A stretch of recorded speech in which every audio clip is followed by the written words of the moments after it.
no problem of mine, it's a problem I find, living a life that I can't leave behind. There's no sense in telling me the wisdom of a fool won't set you free. That's the way that it goes, it's what nobody knows, while every day my confusion grows.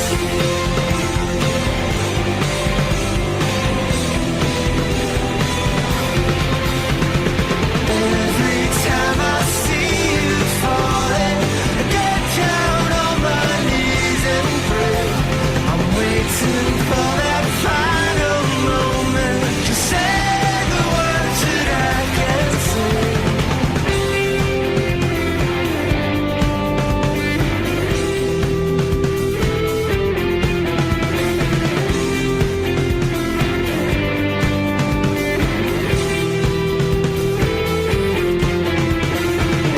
I feel fine and I feel good. I feel like I never should. When I get this way, I just don't know what to say. Why can't we be ourselves like we were yesterday? Well, I'm not sure what this could mean. I don't think you're what you seem. I admit to myself, if I hurt someone else, I'll never see just what we're meant to be. Every time I see you falling, get down on my knees and pray.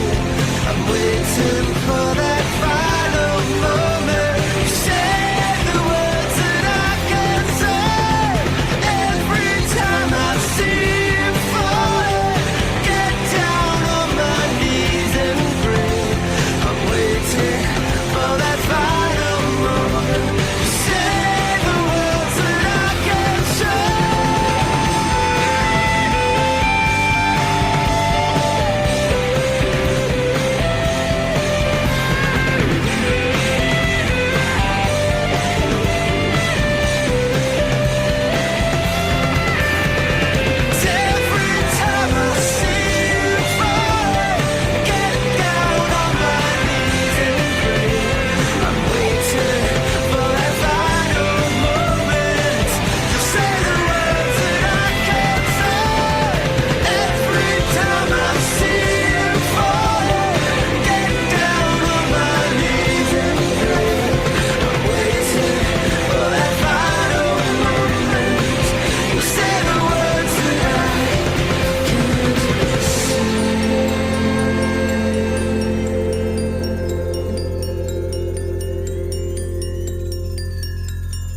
How's it going, everybody?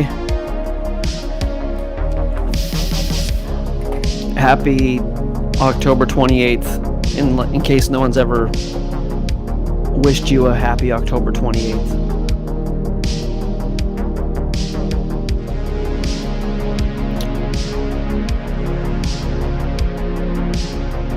How is everybody? Try and get situated here.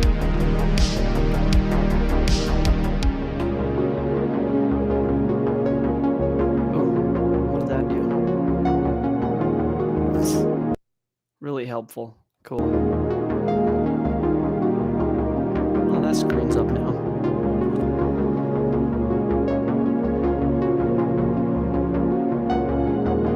Good start. Hello, who's over here? This call may be monitored. Hello, everybody. Hey, I'll say this a few times tonight, but if you're on TikTok, we're doing this on YouTube as well. And on YouTube, it's multimedia. I can share the screen, and I got a lot of videos and articles and things like that. So I will be streaming this on TikTok as well, and I will engage as I can. Usually we finish the YouTube stream, and then I jump over there for a half hour. We call it the after party. So a fair warning, I am experiencing what we call in the autoimmune camp severe brain fog. So I assume this is what it feels like to if you were on ADD meds or something, but I might not be as sharp as normal. So I haven't felt this way in a while, and hopefully it'll clear up. I'm hoping by talking and whatever else it'll clear up. But anyways, God is good. So sorry for everybody who wasn't notified last night that we came on the YouTube. Apparently no notification was sent out. So that's kind of a bummer. Hold on just one second.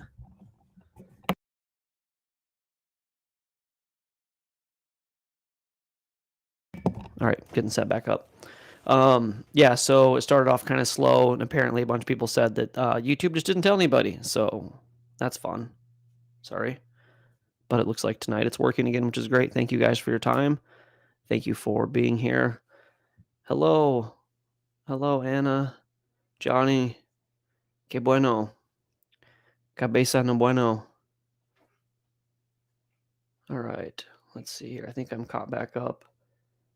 Oh, sweet. I'm on an entirely different page now. So I'm excited about tonight. I'm actually excited about it every night. I realized about a week ago that I'm living my live stream right now. And this is how my technological night's going. Hopefully everybody are yours okay. Anyways, this is my dream. I had spoken about conspiracy and God and the nature of reality for years and years and years before this. And then my wife and I, we were having the health issue situation, and we quit the career I had in Denver, and we moved out here to do this full time. And at this moment, we're doing it full time, and I'm in love with my job. So you guys that are here, you make this a possibility. So thank you. Seriously. I don't take you for granted. Tonight is the fourth part in the series that I'm teaching on Scientism. I don't know if I want to say the series I'm teaching. That makes it sound more lecture-y. This is less casual than lecture-y, but we've discussed kind of their overarching philosophy. Let me take it a step back. As a conspiracy theorist, I don't trust the official narrative at all. Like, at all. There isn't a news station that I trust. I don't care what letters they are. I don't trust them. I don't trust the education system. I don't trust the healthcare establishment. I don't trust the religious system. I don't trust the two-party political system. I don't trust any of it. And I understand that's like the definition of crazy, which is why I'm the certified conspiracy theorist, because I'm sold out to this. And I can tell you that I live and breathe today in large part because of questioning the system.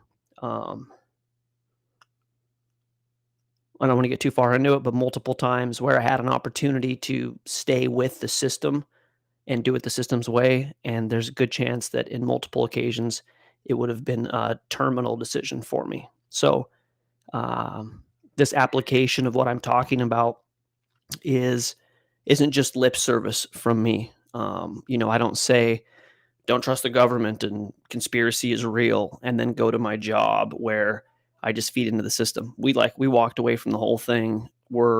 Uh we're living this. We're living this reality where we're trying to buck the system, and sometimes it looks like a good idea and a good move, and other times it doesn't. But you guys are all along for the ride. So, um, not trusting the system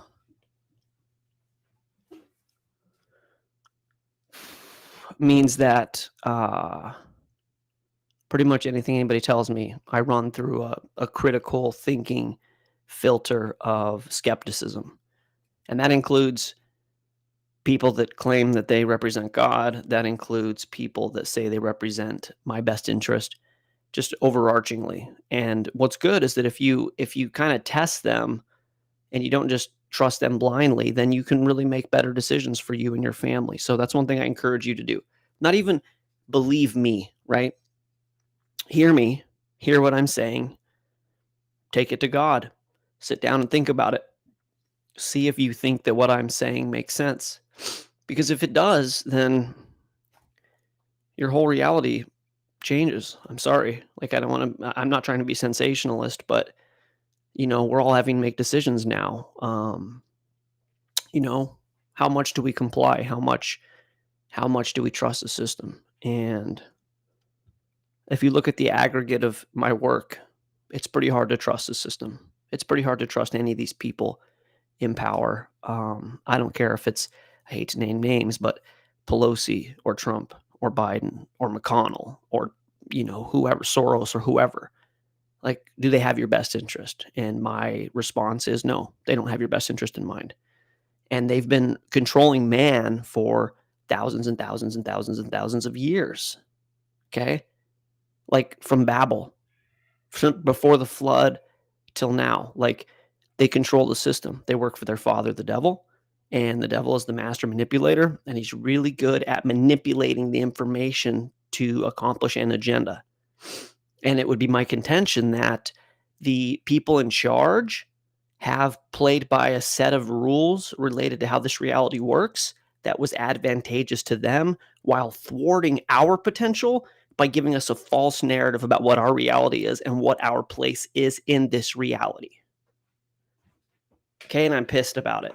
I'm sorry. I'm sorry to come out guns blazing. But this thing I'm going to show you with evolution tonight is a joke. It's an actual joke. And here's what I mean by it. They're laughing at you if you believe it. They're laughing at you if you believe this. They go to their elite soirees, the Hellfire Club. If you saw the video I just put up on TikTok, they go in underground chambers and mock God and serve Satan and laugh at you that you believe the joke that they pushed on you. They think it's funny.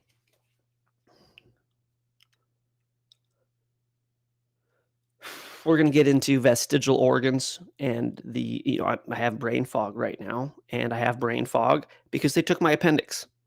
Those of you that remember my first run on TikTok, my first account, I did the episode on the appendix, and I don't have an appendix today because of the theory of evolution. And it affects me. It's affected me for 25 years. And guess what? They were wrong. And we're going to get into that. These poor little beautiful children that are born and given the hepatitis B, you know what? I have a very close family relative who was severely vaccine damaged from it, but he didn't get Hep B because, babies need that because they're obviously sharing needles and having intercourse, right? Like, you've got to protect your babies from Hep B. How about you test the mom? And if the mom doesn't have it, you wait instead of inoculating a brand newborn baby. You know why? Because we blindly trust the system. And that sucks because this is a system built on lies designed to make you captive. But other than that, I'm good. I'm in a great mood tonight. Check on the chat here. Sorry, guys. Sometimes I'm light, cheery Luke. Other times I'm brain fog, digestive, compromised Luke. And this is the one you're getting tonight. which could be good. Yeah, could be good. A little fire. A little fire. Okay, so part one was their ideology. Part two was cosmogony and their cosmology, where the planets came from, where the sun came from, the moon came from, how this all came into existence. Part three was life and how life started, abiogenesis. And I mean, every one of these, if you go back and watch these three parts before this, it's like I'm doing a stand up comedy routine. It's it's like it if you just came into this without having been indoctrinated to believe in evolution, you would look at this and you'd go, "This is a joke. Nobody believes that." But unfortunately, we do believe it, and here's why. The people in charge hate God, okay? That doesn't mean that there's not Christians, there isn't good people. Of course, there are good people. This is a broad brush stroke that I'm using right now. But they decided a long time ago that God was the enemy, and they were gonna write him out of the books. Literally, write him out of the books. That was their agenda. And they used a multi-coordinated, attack that over hundreds of years now has manifested in 81% of people in America believe in the theory of evolution. Let me see if I think I have that here. Hold on a second.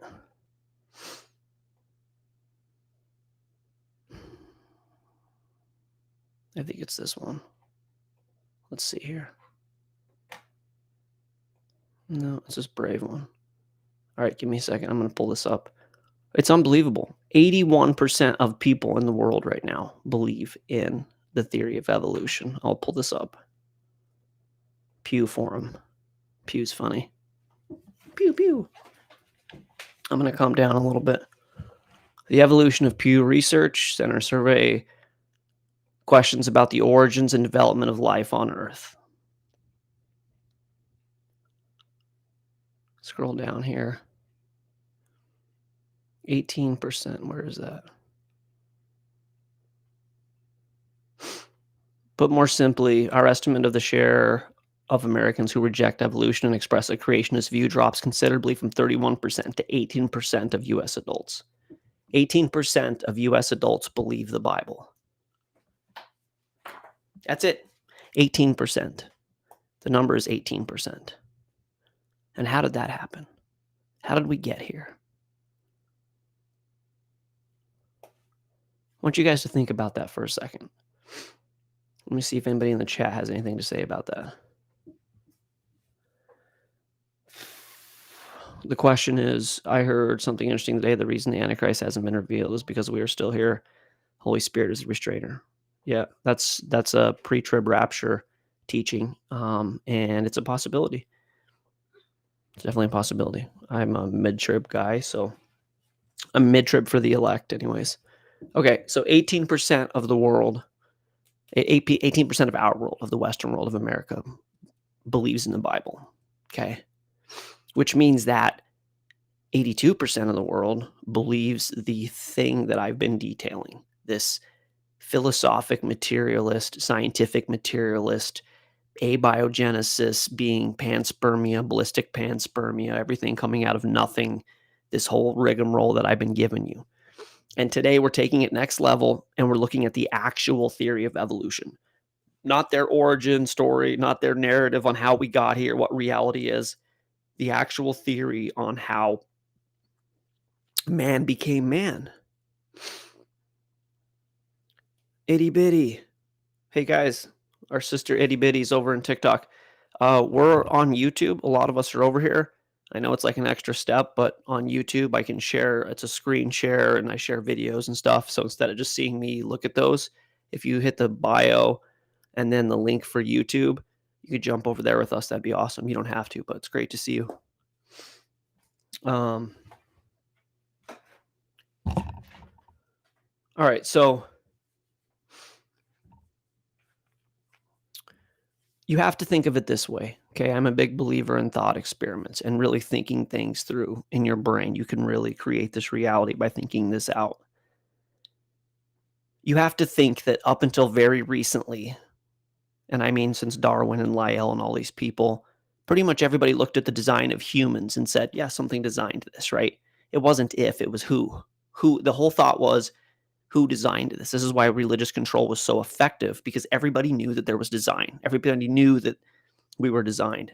So these people had to come up with a theory that explained our coming into existence by chance, by material processes, right? We covered uniformitarianism versus catastrophism yesterday. We're looking at the biologic equivalent of that today. And I'm not going to actually go fully into the science of evolution. That's going to have to be probably part 5, apparently. But we're going to look more at the philosophy of evolution, what they've accomplished by pushing this, and some real basic, like, red flag nightmare things, and how they're changing their narrative and how we can't trust it. So I kind of want to start with Bill Nye again. You guys want to see Bill Nye again? You probably don't want to see Bill Nye again. We're going to start with this article right here. See if you guys can see this. I don't know if you guys are familiar with this story, but on August 27th, scientists discover fossil of a 4-legged whale with a raptor-like eating style.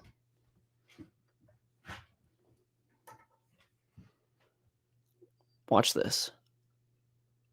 A group of scientists have discovered a fossil of a now extinct whale with 4 legs.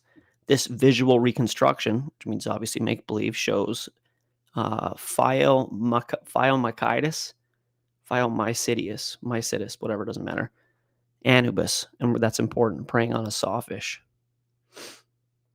Okay, we all know the story, right? All life started in the seas and crawled out from the seas onto the land. That's the story. Everything came from the oceans.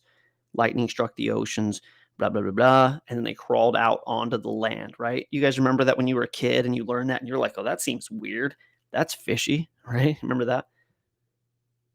Well, whales, according to their theory, their absolute science, crawled out of the ocean, hung out on land for a little while, and then crawled back into the water. Okay. And according to this new report, the first whales had legs. So they were legged whales, right? And that's what we're looking at here. We regret to inform you that your nightmares are about to get worse. A team led by Egyptian scientists have dug up a 43 million year old fossil in the Sahara Desert in Egypt. Okay.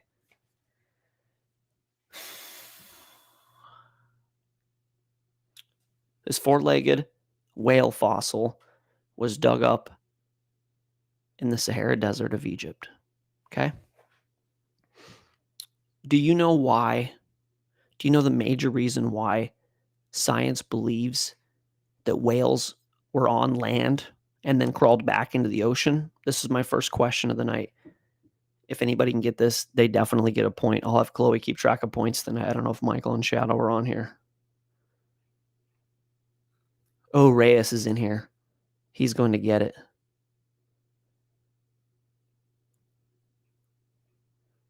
Walkie whales.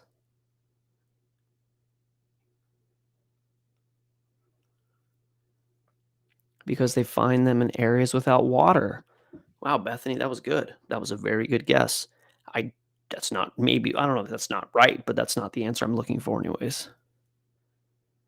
Please put it on your do list soon. Good, okay.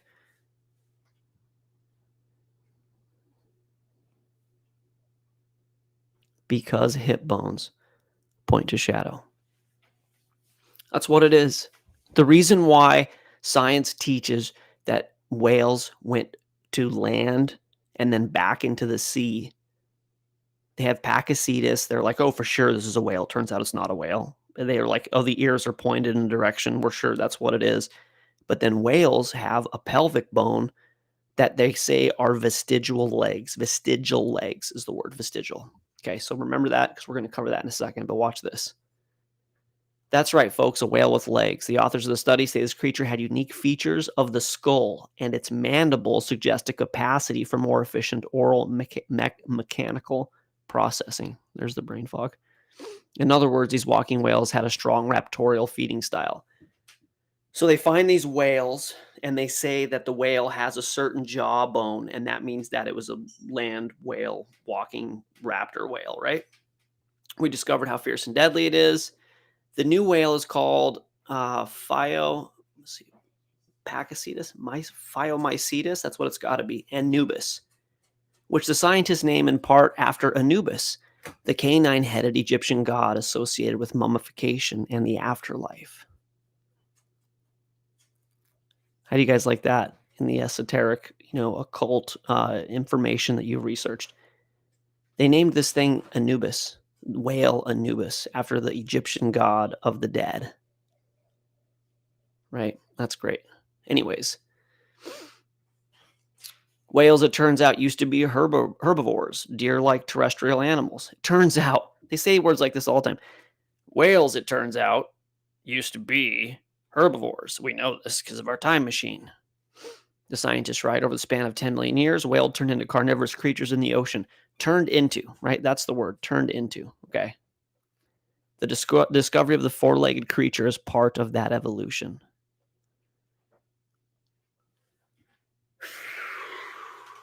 So Anubis the whale, right? You researched it a little bit more. They got a couple bones. They're sure this is what it is. See the whale's genus named Phyam depression refers to Anubis. Despite recent fossil discoveries, the big picture of listen to this. The big picture of early whale evolution in Africa has largely remained a mystery.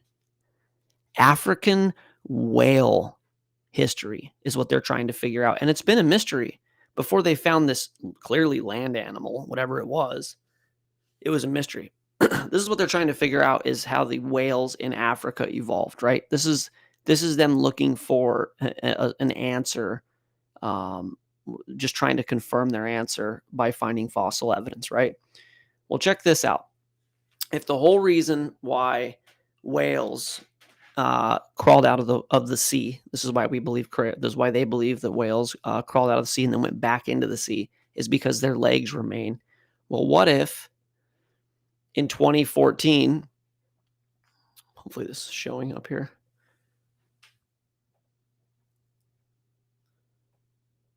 Whale sex revealed. Useless hips bones are crucial to reproduction, and size really matters, study finds.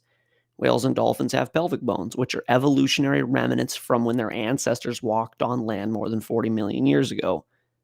Scientists from the University of Southern California and the Natural History Museum of Los Angeles analyzed pelvic bones for 4 years. Muscles that control a cetacean's penis, I don't know if I can say that word or not, I felt like it was the South Park penis, attached directly to its pelvic bones.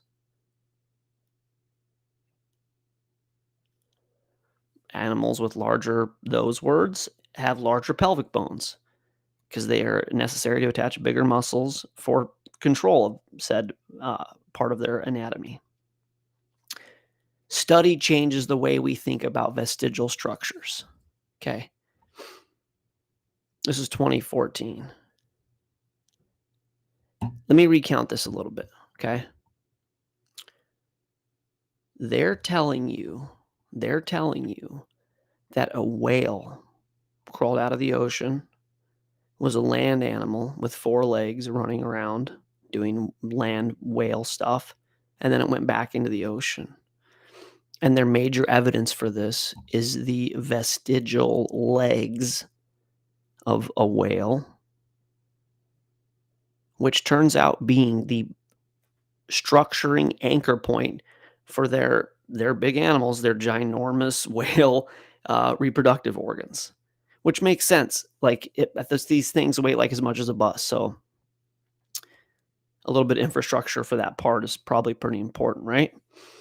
So it makes one think that maybe we've kind of punted on this idea. Like, okay, we were wrong. We totally wanted to teach you evolution. We make up these ridiculous stories about whales crawling in and out of the ocean, and we use things like vestigial organs to defend this idea. But we were wrong. Maybe, just like the dinosaur bones yesterday, maybe that means that we're wrong and we need to come up with a new theory. No, nope. They're going to stick with it. They're going to die on that mountain. You ready for this? Whales are the biggest animals of all time, heavier than elephants, woolly mammoths, and even dinosaurs. But they weren't always the titans of the sea. Let's rewind the clock around 50 million years. No, you won't find any whales here. You have to go ashore. Meet Pakicetus, the very first whale. Life on Earth spent millions of years clawing its way out of the oceans. But whales took all that effort and threw it out the window. From 50 to 40 million years ago, Listen to that they music. traded in their forelegs for flippers. Okay.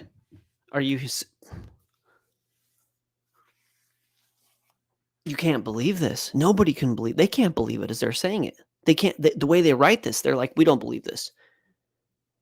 They spent millions of years crawling out of the water, and then whales threw that all away and jumped back in the water, and they traded in. The word is traded. They traded in their flippers. They traded in their forelegs for flippers.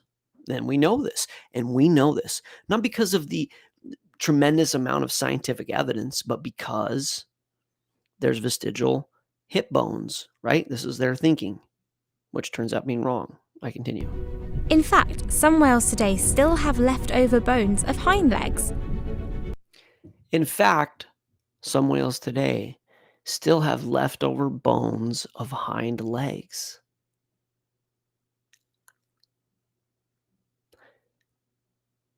We've disproven that. Science has disproven this idea. This idea is out. It's fail. Science fail. Let it go. Let it go. The animal you found in the desert was a land animal. Okay? It's not a whale. It's not. I don't care how bad you want it to be a ferocious four-legged whale. It's not. This isn't how it works. This isn't how any of this works.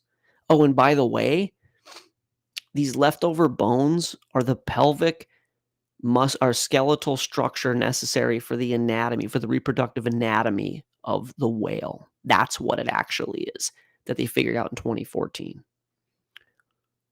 A good scientist at this point would go, we need to rethink this. And I've done the research on Pakicetus as well.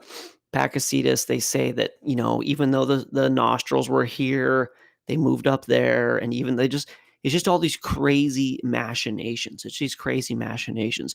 And if you think that this is new, them basically just saying whatever they want to and getting away with it, if you think this is a new phenomenon for these people, you're wrong. You don't understand how deep this lie goes. The deep state, right? Trump got in trouble. He was going to try and drain the swamp or whatever. This swamp is deep. There's four-legged whales, raptor whales in the bottom of this swamp. It's deep, right? You're just not going to drain this thing. This is what gave rise to the H guy from Germany. I can't say the word because of this. It justified Lenin doing all the terrible things that he did. These people loved this theory of evolution and culling the population. They pushed this thing through lie after lie after lie. This whole thing with the whale bones is just one part of their systemic habitual lie process that's going on, right? And watch this.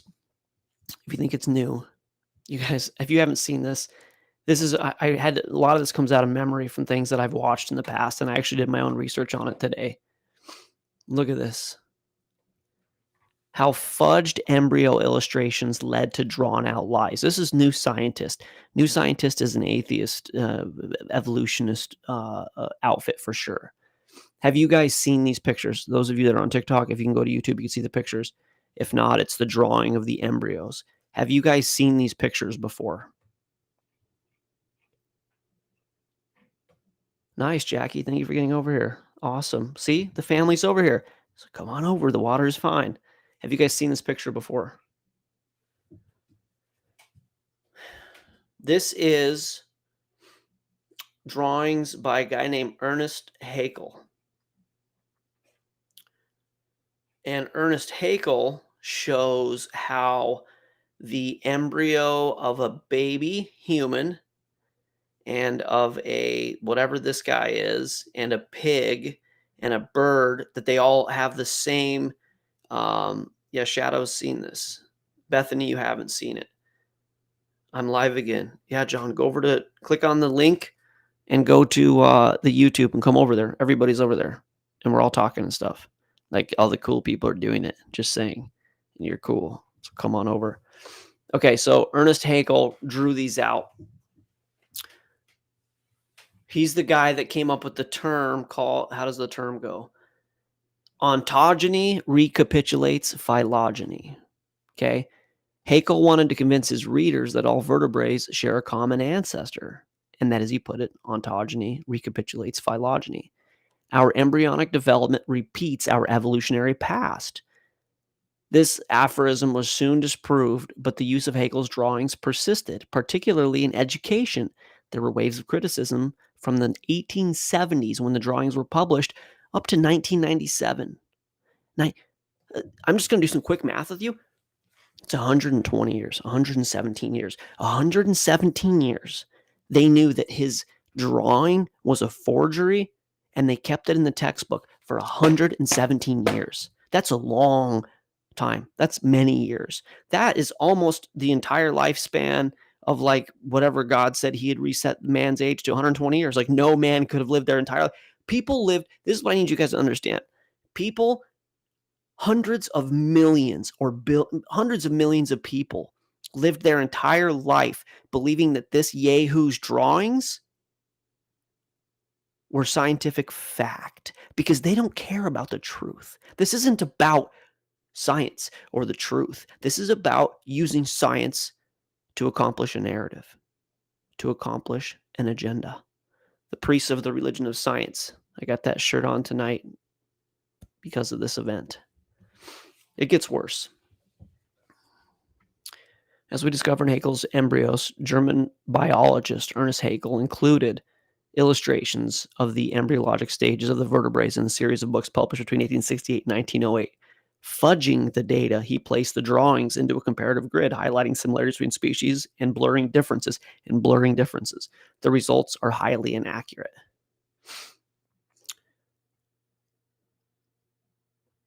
There were waves of criticism from the 1870s when the drawings were published up to 1997 as Haeckel's fraud was rediscovered and exploited by creationists.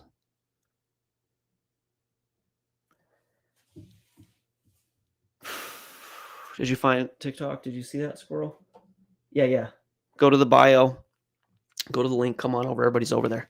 We're having a party over here. We're having a science party. Okay. In 1997, and I'm pretty sure Hovind was a part of this. I'm pretty sure Kent Hovind was a part of this, or whoever Kent Hovind learned under. Haeckel's fraud was rediscovered and exploited by creationists. So if you think this is like a creationist publication, it's not. This is an absolute scientific propaganda piece, and I'm sure they're going to smooth it out here at the end.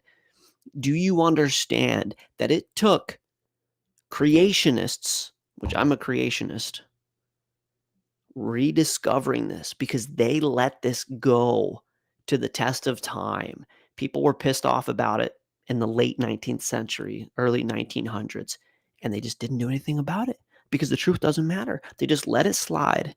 Yeah, we're going to let it slide. They just let it slide like the Goo Dolls. They just let it slide. Just people will forget about it. And they did. For 100 years, 100 more years, they forgot about it. 100 more years. And then those pesky creationists exploited this and made them take it out of the textbooks. This is the reality that we're living in. You guys, this is why I was frustrated. You guys got to understand, I do hours and hours of research going into this. And I start compiling this data. And I go, okay, well, I'm going to get on tonight and I'm going to try and convince however many 100 people see this that what they were taught is a lie. And I'm going to show them that what they were taught is a lie. And meanwhile, guaranteed on TikTok, people are going to come in here and they're going to blast me. And they're going to go, you're stupid. You don't understand science.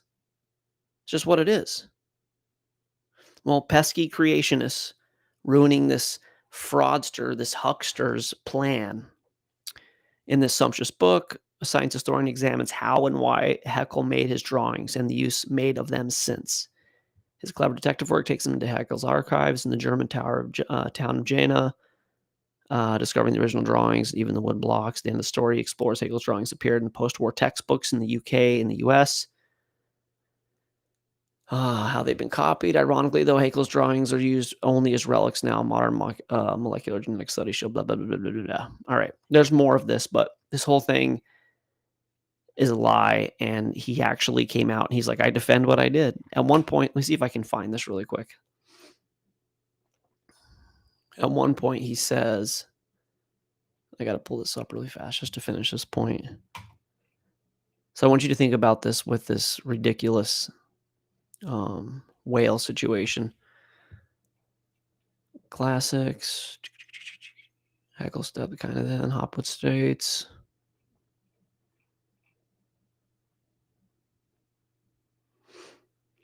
Let's see. One of Rudemeyer's concerns was Haeckel playing fast and loose with the public and with science by reusing the same woodcut illustration representing early stage pictures. It's barely caused a ripple in the pond. Hopwood does a good job making you realize why this an era discussions between scientists took place in either private correspondence or in publications in obscure specialist literature. This is an elite agenda. I've said this before on the lives. You got to understand that the elites have always run a system of control where they teach different levels of understanding. Hey guys, sorry, it's not automatically scrolling tonight. So, that's a crazy deduction you found there, Julie. Leica is Haeckel backwards. Leica Durden is a weak known evolutionist. And it's also the last name Durden, which those of you who know me from the Fight Club fame. Interesting. Okay. So what they do is they have what they believe. Okay. Which, spoiler, is basically that some version of Satan is the good guy. Sirius, Anubis, whoever, right? That's the good guy who they serve. Then the priest class teaches that the ruling class are gods. This is what they've taught for a long time. And then the gods are the elites, the top, and that's what the priests believe. And then the priests teach the lay people, the blue collar workers, the slaves, that the sun is God. So there's three belief levels, and this is what they've always kind of done. And so when you see this in this article that I'm reading, it says that this was an era when discussions between scientists took place in either private correspondence or in publications in obscure specialist literature. It wasn't an open dialogue. They've just set the agenda, right? It's no different than now. What is shocking is how Haeckel responded to this.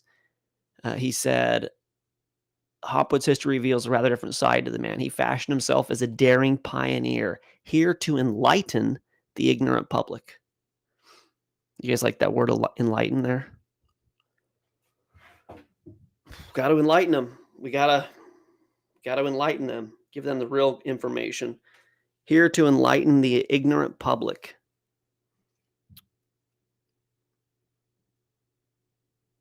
All right. So I digress. I close this. I go back to what we were just looking at with this whale.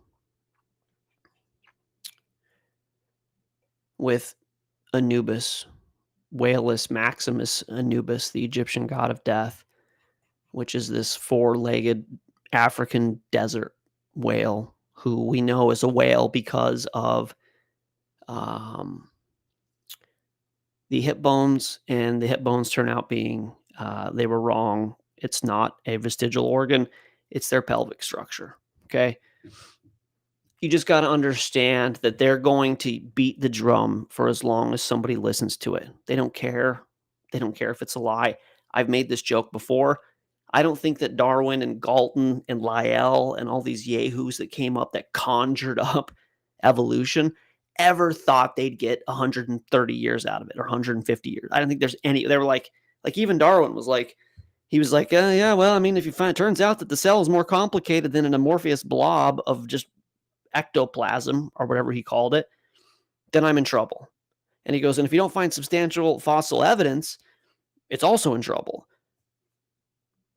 If he was alive today and he saw what Watson and Crick had discovered with the decoding of the DNA molecule, I had this like joke in my head, like a skit of Darwin going, he comes like back from the dead, or he's like in a time machine, or he was cryogenically frozen or something, and he's reanimated in like 2021, and he goes, "Hey, you guys, you prove my theory. I don't know why he's that guy from Star Wars. He goes, show me all the evidence, show me the fossils. And I'm sure that's exactly how Darwin sounded. And they go, well, we don't have any fossils really.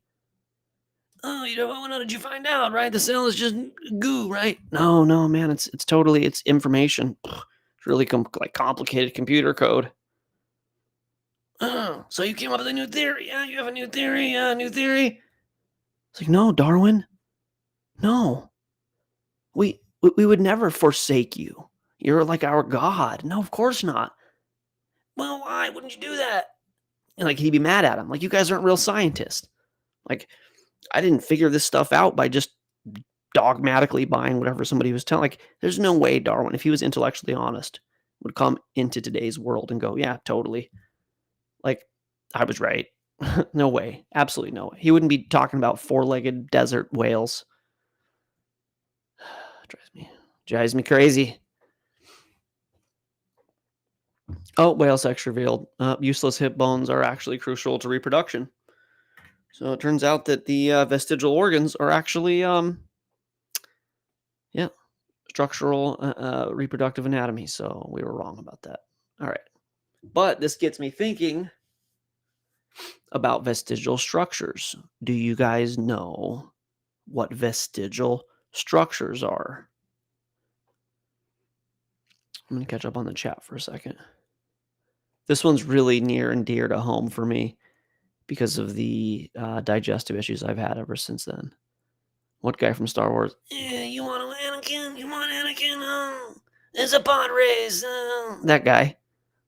Clearly. Whatever. Darwin was a crayon. Ooh, interesting, Shadow. Liz, are you here? Look at that. Darwin was a crayon. This theory has been ushered along through history by the satanic elites. Yes. Yes, Shadow. Yes. No, it's not. No, thanks to no appendix, I have never constipated, so that's cool. Okay, so Shadow says something really important, that this theory has always been pushed by the satanic elite. And I don't know if I made that clear enough earlier. Here's the reasons why the theory of evolution is like the golden ticket for these yahoos, okay? Number one, it destroys the timeline, therefore the trustworthiness and validity of the Bible. If we evolved and it took hundreds and hundreds of millions of years, then the Bible is wrong. Okay, it's wrong. Sorry. You believe in a fairy tale. You believe in a book that totally is just the machinations of men. It's just a collection of parables for, if you want to live your life the way philosophically, whatever, but it's not the word of God. I cannot understate what I just said. Shadow says a satanic elite. Why would a satanic elite want you to believe this? Because if it's happening, if they can prove that this happened, then the Bible is relegated to the bin of folklore. Second, if you were just an animal, and survival of the fittest is how you thrive and survive, and when you die, you just become compost, then do whatever you want to do, which is constantly the narrative of the anti-God factions in Scripture. They say things like, eat, drink, and be merry, for tomorrow we die. Do what thou wilt. will be the whole law of the land. Evolution, boiled down, says do what you want to do. Be cunning, be mischievous, be cutthroat, be promiscuous. Because why? Because you're an animal in a meaningless universe. Oh my goodness, what little bit there is. This is huge. If you don't understand that this is what's behind the whales and the drawings and the misappropriation of the data and whatever, if you understand that you're in a created order by a God that loves you, and this reality is built around you, and you affect the matter by your thinking and by what you believe, you're going to take your life a totally different kind of serious than the one that you're in now, which is like, TGIF, the work week is long. I'm sad that it's Monday. Ooh, what are you doing for the 4th? This whole synthetic garbage version of the reality that we're all living out, not all of us, but a lot of us, would be gone because it's not about a paycheck, right? If you understood that 70% of all effective treatments, medical treatments, are because of the placebo effect. 70%. This includes surgeries. Get out of here with that. 70% of all medical treatments are effective because of the placebo, which means that 3 out of 4 times you heal yourself. You heal yourself because the medicine they're giving you think is going to work.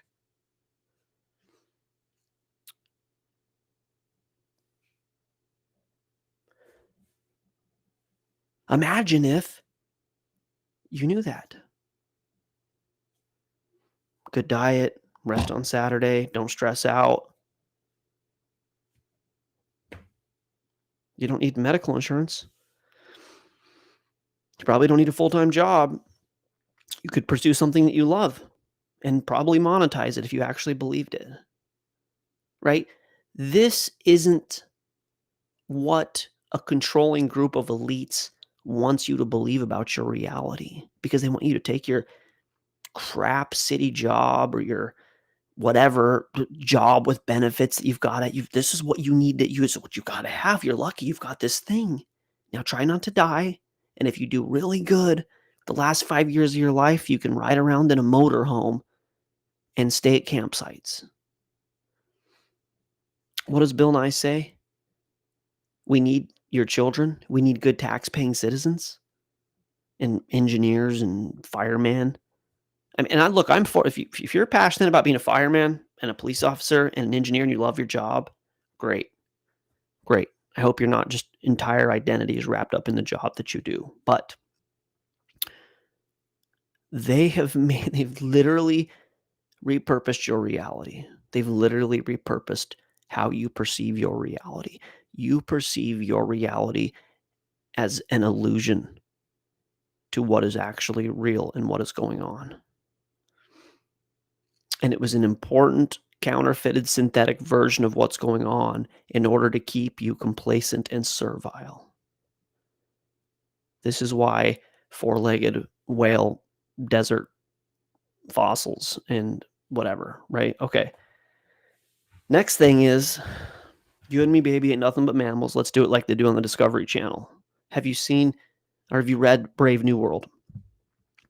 Which is released, this is going to be a good correlation, released by Aldous Huxley, who was cousins or brothers with Julian Huxley, who was married to Margaret Sanger. And Margaret Sanger started Planned Parenthood through the eugenics movement. So put that in your memory bank, because we're going to get to that. That's coming up. Eugenics and how evolution created eugenics. And now, when the first time you read Brave New World, you had to be like, this guy's a prophet. How could he possibly have figured this out? Because he had the blueprint. He was on the inside. He was in the elite groups with his brother and sister-in-law. And they've planned this out for however many years. This isn't a surprise. But part of Brave New World is promiscuity is your duty. Promiscuity is your duty. Well, if you're just an animal trying to spread your seed, then you should be promiscuous. Land as many eggs as you can and have as many kin as you can, or whatever. Kin. children as you can. Like, that's what that's their whole idea with evolution, is just be promiscuous. You're just an animal. God says be monogamous. Be faithful to your wife. Evolution says just go bang away. That's what evolution says. And 82% of the people in this country believe it right now. 82%. 82%. That's not a small number. It's a big number. What did Bill Nye say? And in a few years, that worldview will just be gone. It'll just be gone. Well, he's right, unfortunately. It's going away, and it's going away quickly.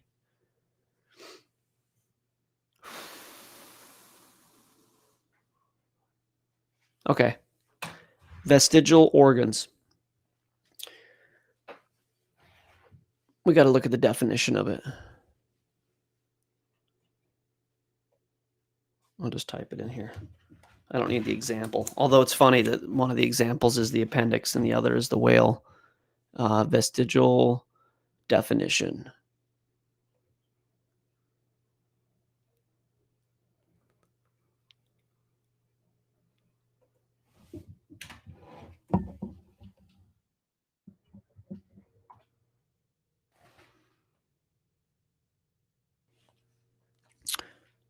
Vestigial structures.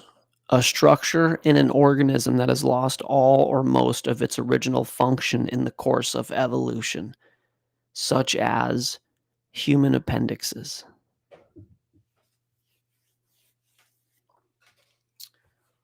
This one's a real close home hitter. Vestigiality is the retention during the process of evolution of genetically determined structures or attributes that have lost some or all of the ancestral function in a given species. Assessment of the vestigiality must generally rely on comparison with Homo. This is the idea that you have things in your body that are remnants of evolution, that you don't need them anymore, and so they're just kind of in there, right? They're just kind of in there. And the examples that they'll always give are the coccyx, which is vitally important. I could talk about my health situation, but I actually helped my doctor with a breakthrough on how important the coccyx is, because I was a professional snowboarder and I landed on my coccyx many, many times from with much momentum. And it turns out that a lot of the issues that I was having were related to the coccyx. And I figured that out, and I taught my doctor about it because he didn't know. And I went to pelvic floor doctors, and I figured this whole thing out because I knew something was wrong. The coccyx is wildly important, and your pelvic floor muscles are wildly important. The coccyx is not from your tail. Oh, and by the way, why in the hell would we lose our tail evolutionarily? I guess why on earth? I'm just fired up. If we had tails, and the idea of evolution is for you to become bigger, badder, stronger, why would we lose the function of our tail and it go away? I could use a tail right now. If I had a tail right now, I could hold my mouse in one hand and my notebook in my other hand and get a drink with that water right now. Bloop, bloop, bloop. Think about football. That'd be great with a tail. One tail is like two hands. Think about getting in the door. Think about getting in the door of with the groceries, right? And you got your bags of groceries. Anyways, whatever. Evolution makes decisions, right? Can't question evolution. Get rid of the tail. Pull it. Like Larry Silverstein. Pull it. Pull the tail. We don't need it. Get it out of here. And the coccyx is the residual leftover part of your tail. Nope. It's connected to your pelvic floor. Okay, your appendix. The appendix is the go-to vestigial structure. Okay, look at there it is again. Here's the whale vestigial structure. Here's the coccyx vestigial structure. Here's the appendix vestigial structure. These are the three main things that they talk about. The three main things that they talk about being vestigial are your coccyx, which is tied into all of that part of your body. I could get into it, but I'm not going to. But you use it. Your appendix and the whale's legs. Okay, the whale's legs are part of its reproductive anatomy.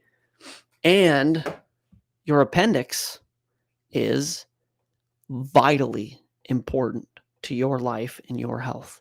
If you are someone who's at home with a mystery digestive issue, IBS, Crohn's disease, any number of digestive issues, and your appendix is gone, I want you to think about how your digestion worked before your appendix was taken out, because your appendix is important.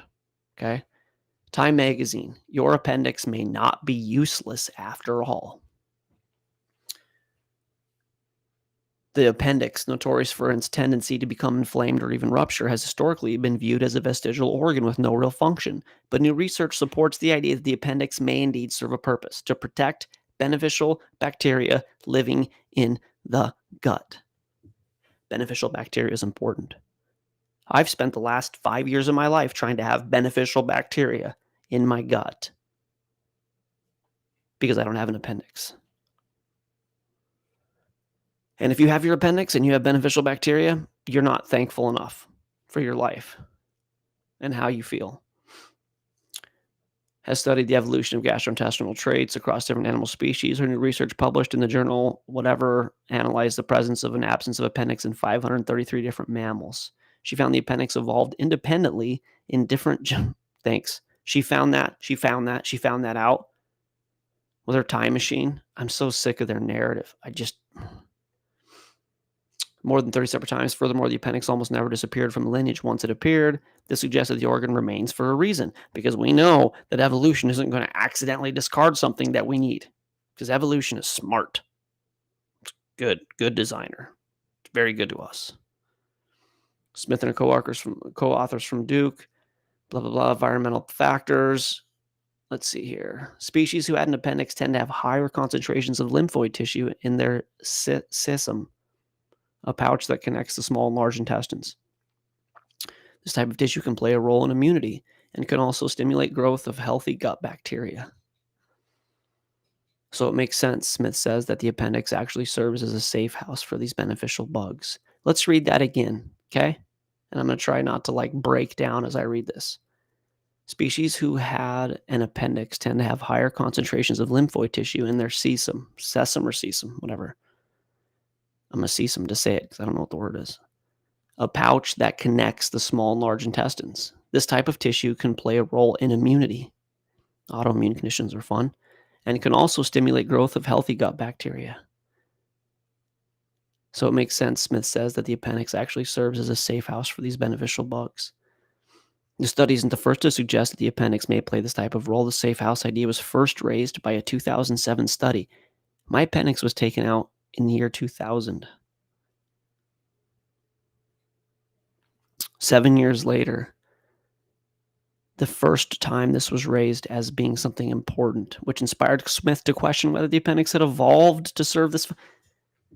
Their whole reality is they're so married to this idea. They have so much more faith in evolution than anybody has, even in God. They have so much more faith in it is real. It's just their thing.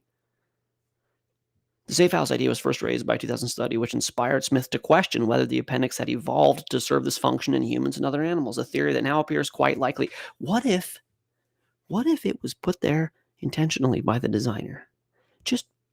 I'm going to throw a crazy idea out here. What if we were designed with all of the bits and pieces and parts that we needed to function? And what if this theory, this wrong anti-God theory, made people marginalize God's design and justified something like an appendix as a residual part of evolution? And so they just go ahead and pull it out because they don't know what it does, because in their hubris, they don't know what it does. So it's obviously an accident. What if their philosophy was that it was designed that way, and so they don't know what it does yet, but they're going to just hang tight because it's probably there for a reason? No, because what they believe is the antithesis to design and there being a God. And you know what else they want? They want sick people. They want sick people. Health is in the gut. They want sick people. This was a double win. It always is a double win for them. I don't have an appendix today because when it was inflamed, I said to my doctor, A10 might have been there. He said, your appendix is inflamed and we're going to pull it out. And I said, I promise you, I said, I feel like that's probably there for a reason. Are you sure? Yeah, it doesn't serve any purpose. And God, I wish that I knew what I know now. If you have a swollen appendix, get antibiotics, do homeopathic treatment, put a heat pack or an ice pack on it, take an ice shower. You're going to be fine. If it bursts, they can fix it. It's not going to burst, especially with antibiotic treatment. They don't pull appendixes anymore. And if they pull your appendix now, your doctor should be sued for malpractice. It would be like cutting off your arm because you have an infection on your arm. Except for it might be easier to live without an arm than an appendix for some people, honestly. It's malpractice. It's treason against God. It's a terrible thing. And it's based on a philosophy, you guys. It's based on a wrong philosophy. It's based on a lie.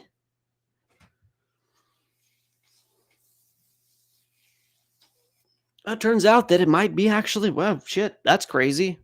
It was good. It's supposed to be there. Well, looks like evolution actually put it there on purpose. Looks like the appendix had evolved to serve this function. Whoops. Whoa. Whoops. Sorry. That's South Park with BP. Sorry. It gets worse. I don't know if I want to even read it. People with an appendix have slightly higher rates of infection. It takes them longer to recover from an illness. In a broader sense, the appendix research has provided another line of evidence because this organ is full of immune tissue. She says one of the leading causes of appendicitis has to do with poorly developed immunity. Exposure to pathogen and infectious agents like bacteria and viruses is important for the normal development process of the immune system. It just goes on and on and on. Cancer and there's so many things related to the appendix. It's so important. And they just got it wrong. They got it wrong. They got it wrong with the whale. They got it wrong with the embryos. It's just they're wrong. Let me ask you this.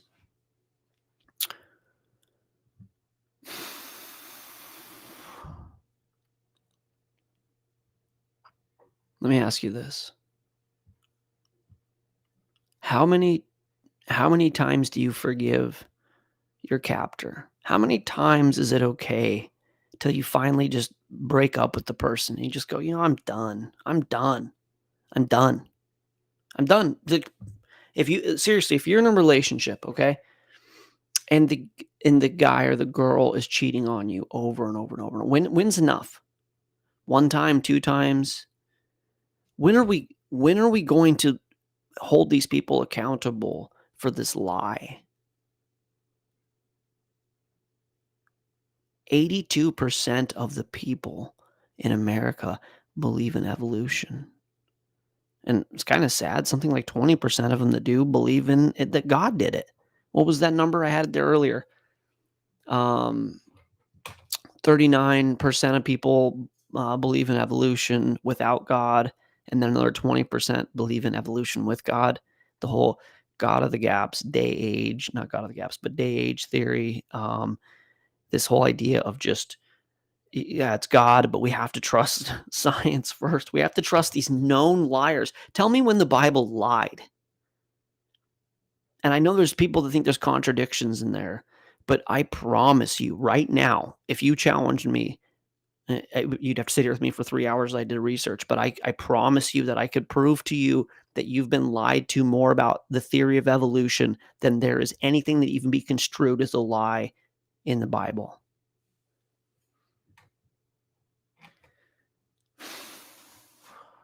Let me catch up on chat.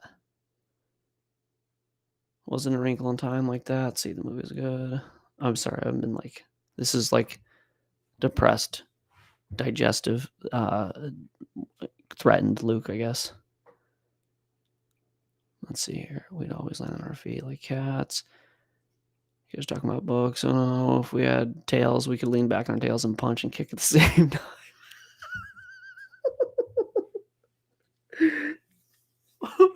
Yes. Yes, that's totally the reason. Yes, I didn't think about that. Marcia, that's a great point. If I had a tail, I could lean back on my tail and punch and kick at the same time. That'd be way better. What about tonsils? She says, yes, tonsils also. Tonsils. Do you want me to look into that, Alyssa? I can absolutely look into that. Tonsils are a part of the immune system. It's part of the process, totally there by design. So is the gallbladder, all of these things, the thyroid, all of these things are there on purpose. God designed this and he put everything there on purpose. And just because these hubris scientists don't know what it is doesn't mean that it's not there on purpose. I would like my appendix back. And if you're dealing with an inflamed appendix, do your due diligence, do everything you can to save it. Everything you can to save it. Most people are able to save it now with antibiotics. I got to get down here, sorry. Sorry guys, I missed so many of the chats. My former pastor believed God created evolution. I'm going to preach about it. Yeah, well, your former pastor sucks. I'm sorry. I'm in a bad mood, and I just said that. So if you're a pastor and you're teaching evolution, you and the Pope can just go to the Hellfire Club and hang out with Benjamin Franklin. Okay. Oh, you guys I can't leave this on this window like this. That's silly. You guys, it's like I'm tiny me. Yeah, sorry. I just like I have such low bandwidth right now about this. Again, researching this, and it gets darker. We're going to go into eugenics here in a minute, but I don't like being lied to, and I don't like being bullied. I don't like either of those things. And this is what it is. It's a bunch of bullies lying to us to keep power and to turn us against God or marginalize God. It's really frustrating. Okay. By the way, they're talking in the chat here about fasting. Yeah. Very good point. You guys are bringing this up. Evolution's like you've got an inflamed appendix, pull it out. It's vestigial anyways, right? And then the Bible says fast to honor God. And it turns out that fasting fixes everything, resets your immune system. You fast yourself to health. The Bible was right. Bible 1 million, evolution minus a million. It's an absolute bloodbath at this point. Okay. So yeah, that's the appendix is important. Haeckel's a liar. And now we're going to get into Darwin, Galton. We'll start with this one here.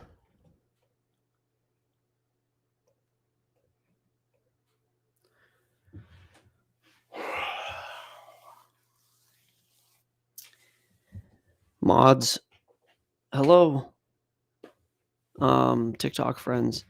Mods in TikTok, please be very careful because I'm going to get into some trepidatious waters here. And I could see people being upset about it.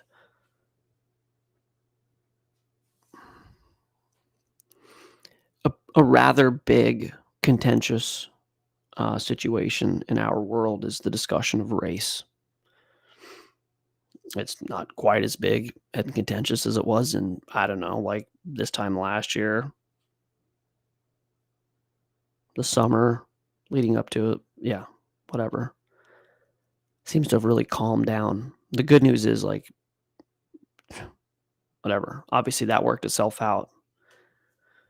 And I can't even touch that, but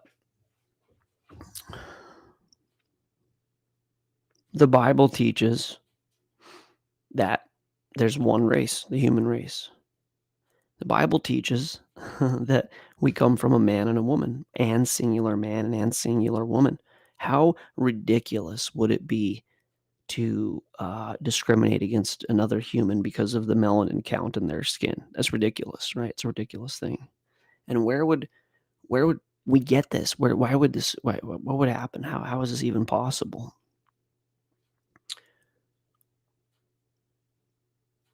The elites. What we're actually suffering from is class war, and the elites hate us because they see us as subhuman, and by us I mean all of us. That's not them. They're bred. They select each other's. They select their bloodlines. They're bred, and they see themselves as demigods or gods. The Ubermensch.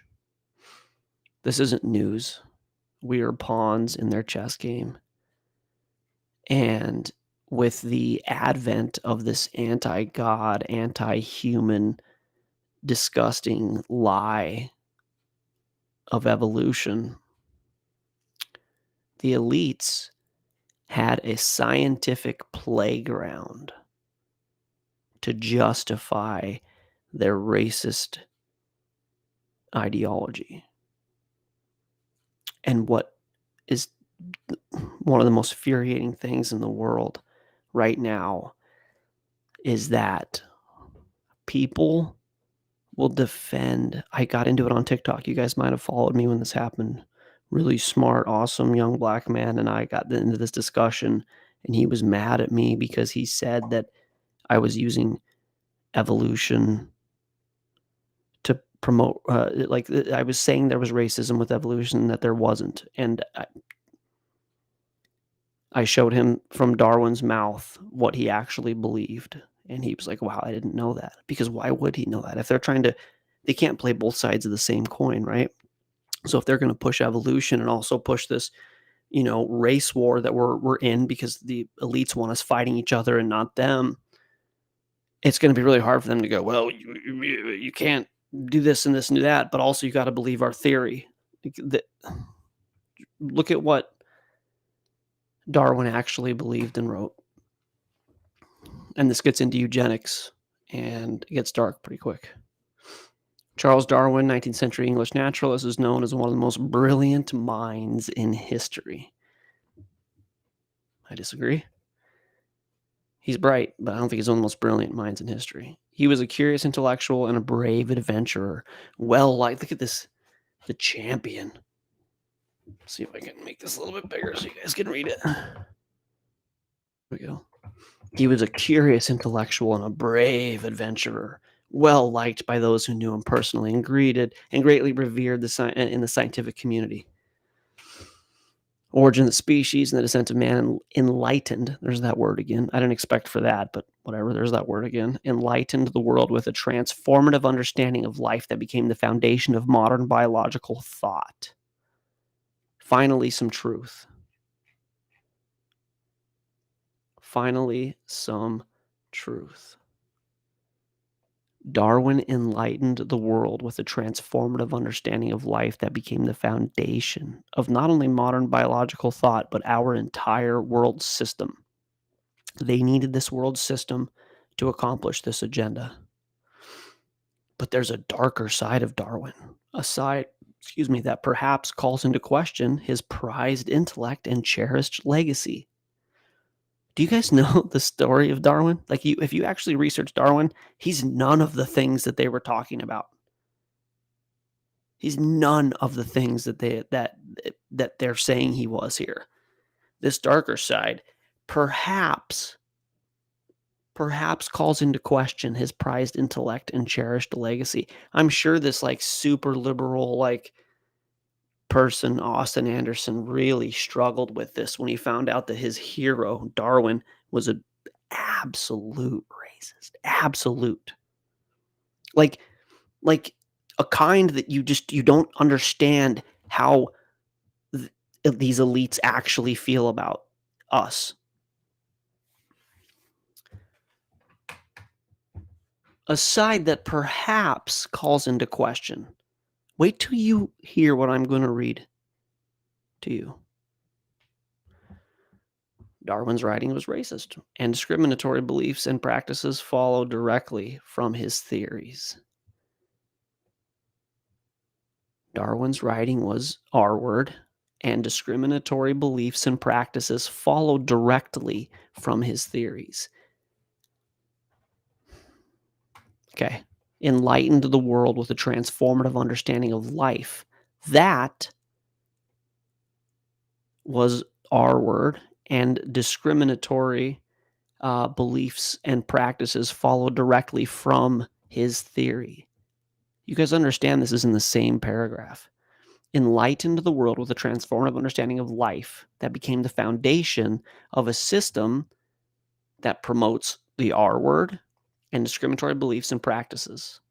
They come directly from his theories. Why aren't we talking about this?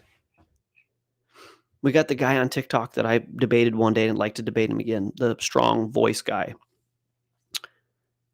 Why isn't he talking about this? He's anti-God, super left. Why isn't anybody talking about that Charles Darwin was a white elite racist? And that his theory got a lot of people killed. A lot of people. Tens of millions, hundreds of millions maybe. Lenin, Stalin, the H-man. Yeah, Alyssa says because we're afraid to say that. I can't say the word. But he was one. And he wasn't like a good old boy, like a Jim Crow, even South, like one. He was like legit. Miss Blue, come over to YouTube. Come over. Okay, if you guys, has anybody actually read this before I go any further? Has anybody read The Descent of Man and what Darwin wrote? I assume that Shadow, Johnny, Michael, somebody has.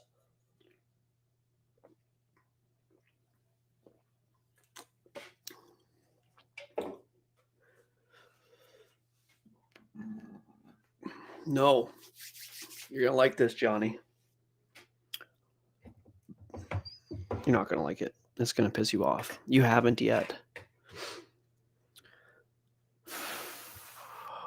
You guys, I'd only heard of Darwin's dark side in passing, and I'd always assumed that Darwin's critics were driven by ignorance or ulterior motives. Right? How many times have we talked about this?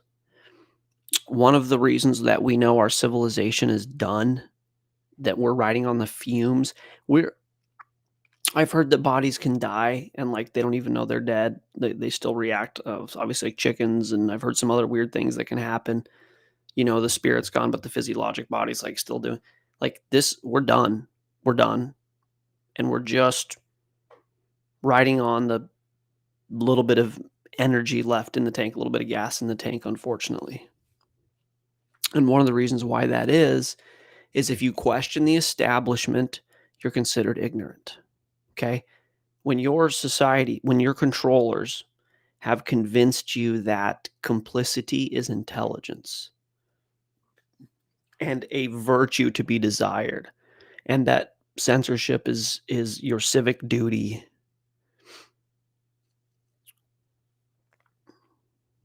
and that your government is your friend and your sustenance, you're in trouble. I had only heard of Darwin's dark side in passing, and I'd always assumed that Darwin's critics were driven by ignorance or ulterior motives. I'll be honest, I always thought that was the word ulterior motives. Either he's like British or I just learned a new word. So that's a U. But as I scrolled by debates online about his theories, I noticed something peculiar. Darwin's defenders most often cited his abolitionist identity, notes from his diaries, or quotes from people who knew him. His accusers, on the other hand, often directly cited text from his book. Good to see you, Effective. Yeah, thank you for dropping in. Go to YouTube the next time just to read this, or you can see me reading it and standing here blankly when I show a video. But yeah, it's good to see you. Thank you, guys. Okay. Yeah. So this is an ad hominem attack, right? Versus like a substantial discussion. Like they just attack the like. Not it's a false dilemma. It's just the guy's actually saying terrible things, and the people are going no. Like this is one of my problems with pre-trib rapture is, it has less to do with like what Jesus says and more like, well, don't you know about this thing? You know about that thing? Like I want to go to the text. People send me content all the time, and I'm like, I appreciate that. Something somebody made. I'm like, but send me the lecture. Send me the information. I want to read the information. So here we go.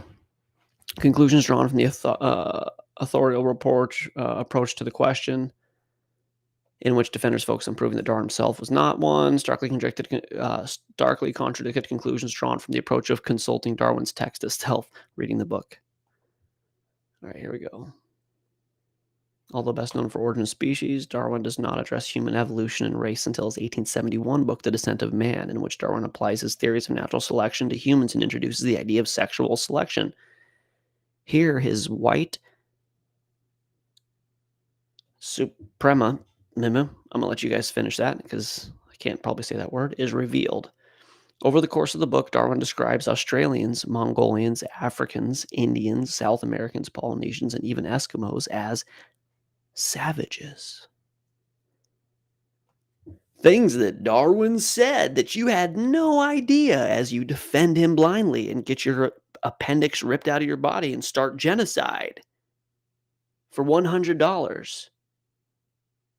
He calls non-white people savages. The word is savages. Savages.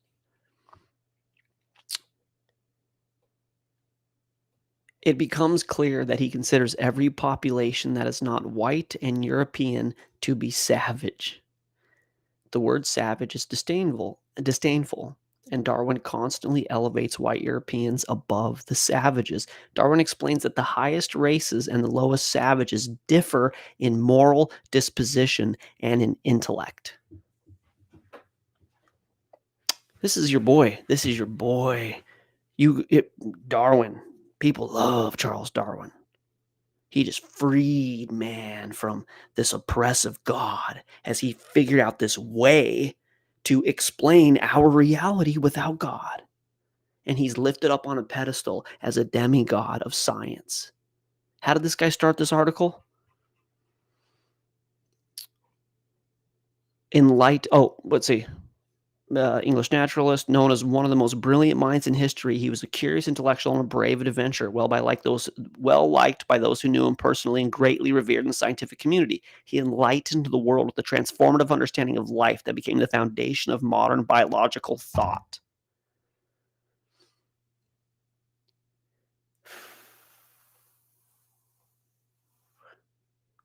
The highest races and the lowest savages differ in moral disposition and in intellect. That's bad. That's bad.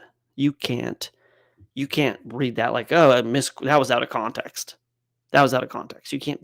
He didn't mean that. He didn't mean that they have no moral fiber and they're not as smart as us. No.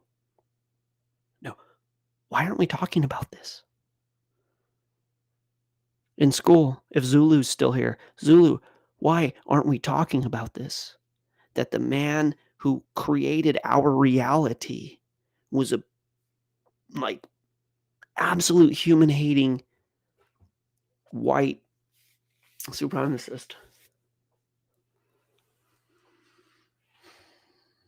Now, we're going to read through this some more, but here's what I want you to think about. I've said to you guys, we've done so many of these lives now, and I've said to you so many times that the elites want you to believe in the theory of evolution because it benefits them. Okay? The elites that I'm talking about are white European families, Rothschild, Rockefeller, Soros, now Gates, obviously. All these guys, it's the same MO. It's the same group of people. And they literally used to teach thousands of years ago that they were gods and that the people needed to serve them, okay? This is the same theory of evolution. At the top of the pyramid, at the top of the evolutionary pyramid, guess who's there? The most witty, cunning, successful, the elites. And they deserve their position there because of biology and because of this theory. They're the fittest. They are the fittest. And so not only does it justify what they're doing, it's even worse than that because it compels them. It compels them to act this way and to genocide the savages. They're actually helping the world. They're making the world a better place by doing what they do. This is how evil this is. Like, I'm telling you that they had a board meeting in hell and they all had their notebooks because Satan isn't omniscient or omnipotent. And they were taking notes and they were like, okay, you guys, here's what we'd like to get across with this plan. Here's what we'd like to get across. We would like to disprove the Bible. Okay, write that down, disprove the Bible. We would like to cause division in everyone's lives. Okay, because we want to justify that the elites are demigods. Okay, we want to do that. Okay, we want to make man believe that they can be God. Oh, we could do that for sure. We want to make people more promiscuous. Cool, let's do that. Is it possible that we can contradict every word that Jesus Christ said? Like every word he said? That if we could, I mean, that would be like gravy, but if we could just get that in there too, great. All right, let's brainstorm. Let's go. And they came up with this idea from hell, in hell, with a whole bunch of them.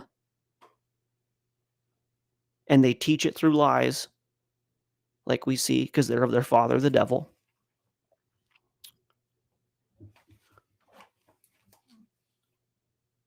And we just buy it. We just take it. We put our kids in school.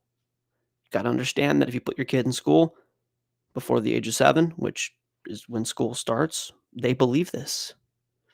Here's a good one. Do you want to know why 82% of the people in America believe this lie?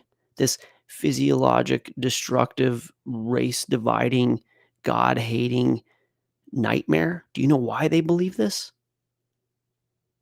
Because parents put their kids in school before their subconscious is formed. And the children sit there as they are building their worldview on what they literally believe about their entire life experience that they're about to have. And they are programmed. And I'm going to say the word literally again, literally programmed to believe this. For shame.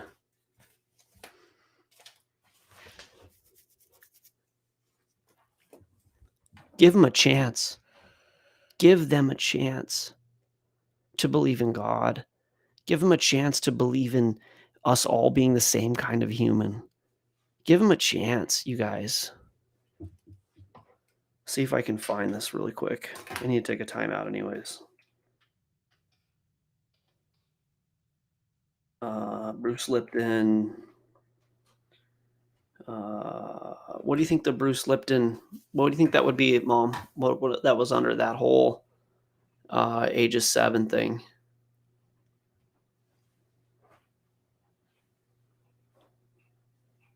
Here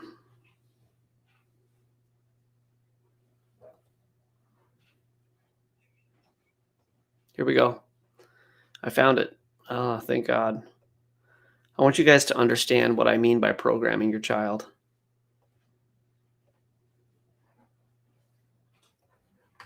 Give me a child until it's 7 and I will show you the man. They've been saying that for 400 years because they knew 7 years was the program period. And 95% of your life after that will be whatever that program is. 95% of your life is coming from the subconscious. Did you guys hear that?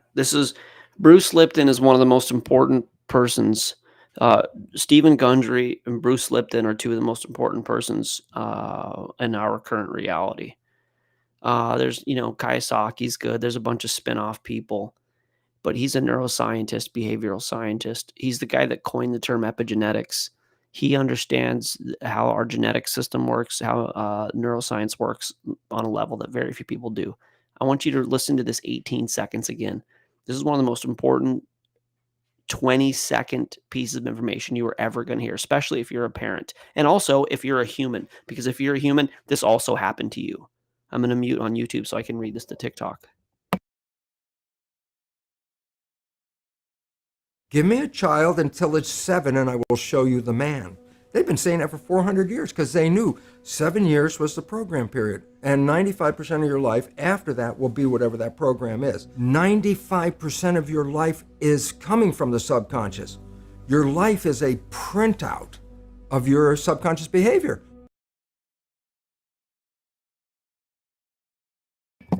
Okay. Can you understand how important that is? And this is the Jesuits that put this out there. And I'm not going to get into that whole thing. That's like a multi-level elite play.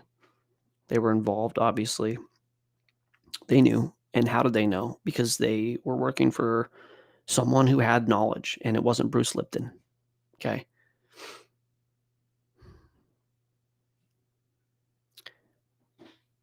Everything you are the ghost of your childhood. Okay. The life that you're living is dreams that you can't remember of a childhood from long ago that's shaping your entire reality. Okay. This is why, as parents, we have to protect our children to the age of 7 at least. I don't care. I do not care. I give the behind of a rat how educated your child is at the age of 7. Who cares? Teach them to read, teach them to play, teach them to have fun. How about letting them be kids for a little bit? How about letting them be kids for a little bit? Is that a bad idea? How about letting them be kids? How about every year a child goes to school, their creative genius is literally sucked out of them? Yes, of course, Mom. Think about that. Something like 85% of all 8-year-olds are creative geniuses, and every year it goes down by like 50%. What do you got to do? What do you got to do? Impress your neighbors? Is that why you got to do it? Is that why you got to do it? Or is it your tyrannical government that will take your kids away if they're not whatever, educated to a certain level in the brick wall, the Pink Floyd brick wall reality that we're in? Who do you...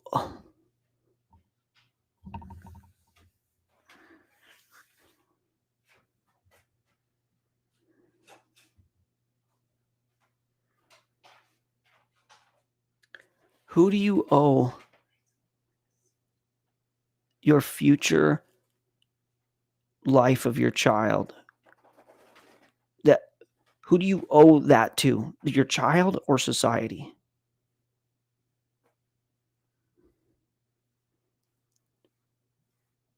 Who's more important? Your child and protecting your child and teaching your child, or what society thinks you are as a parent? I know that's heavy, whatever. If I were president, which isn't a job that I would want, I would say that children couldn't go to school until the age of 10. Be home, play with the chickens, chase the chickens around, play Legos, play video games, hang out with your family, learn to read, learn basic math, whatever, and then go to school at the age of 10 if you want to go to school, or if the parents want that. Just this thing I just told you guys with this theory of evolution, 82% of America believes it, and they believe it because they were dropped in a school system before they had any idea that the people that were teaching them were lying to them.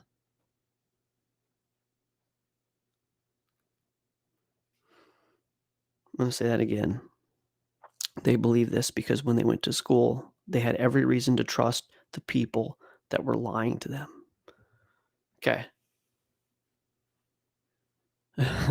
Shadow says, if I were president, I'd have a big target. Yeah, no. Thank you. I love you too, man. No, I'm not going to be president. I don't want the job. Actually, one of the first things I would do, though, is get rid of pennies. Am I right? Pennies suck. Okay. I hope that sinks in for you. Your life is a printout of your subconscious behavior.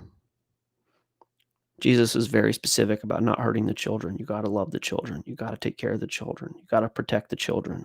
All these things, autoimmunity, addiction, depression, ADD, ADHD, all of these are a product of childhood trauma. If you can't keep your child safe from trauma, then maybe look at who it is that you're deciding you're going to mate with. Easier said than done. Johnny says, give me a child when he's 7 and he's mine forever. The H man. Yep. Oh yeah, these people know. They know. They don't tell you that. Anybody here that's a parent, did anybody tell you that? Did anybody say, hey, parent, just so you know, if you put your kids in the education system before the age of 7, they're going to be totally institutionalized. They're going to absolutely be domesticated. So just, do you know that? You sign here, right? That's not how it works.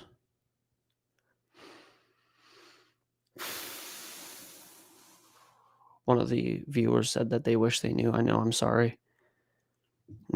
But that's the point of what we're doing here. We're trying to tell people. God says in the Bible that my people die for lack of knowledge. And the elites also know this. Okay.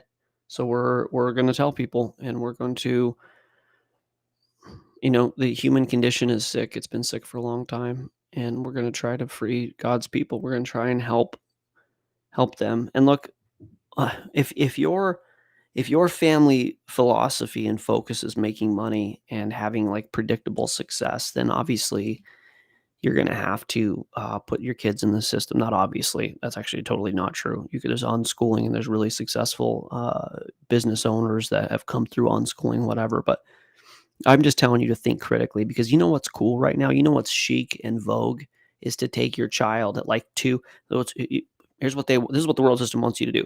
Start getting 4D, 5D ultrasounds when they're in the womb. So bathing them in radiation. And then out the womb immediately, Hep B, DTaP, MRSA, or MMR, whatever, the whole 9 yards. Get them in front of a screen, put them in preschool at 2, just feed them to the system. Just, here's my child, feed them right to the system. And I would just suggest that you got to control your healthcare. You got to control your child's healthcare. You got to control your kid's education. You can't trust the system. I'm sorry. That's it. You can't trust the system. Too many lies. Too much evality. I want to do the Michael Behe thing, but I don't think I'm going to. Okay. So, we'll finish this dark side of Darwin thing here really quick. The idea that white people are more intelligent and moral persists throughout. At one point, Darwin says the savages have low morality, insufficient powers of reasoning, and weak power of self-command. And it keeps getting worse, okay? Darwin's specific consideration of intellectual capacities is especially alarming. He begins with animals. No one supposes that one of the lower animals reflects whence he came or whither he goes, what is death or what is life, and so forth. His remarks soon expand to humans. How little can the hard-worked wife of a degraded Australian savage who uses hardly any abstract words and cannot count above 4 exert her self-consciousness or reflect on the nature of her own existence? I couldn't write a more inflammatory thing about another human. I couldn't. Meanwhile, the Bible teaches we're all the same, literally the same human, all the same, different melanin counts, different cultures. That's it. That's it. And everybody wants to get really mad about the Bible talks about slavery. If you research what they actually mean, it's more about employment and about really fairly treating your employees.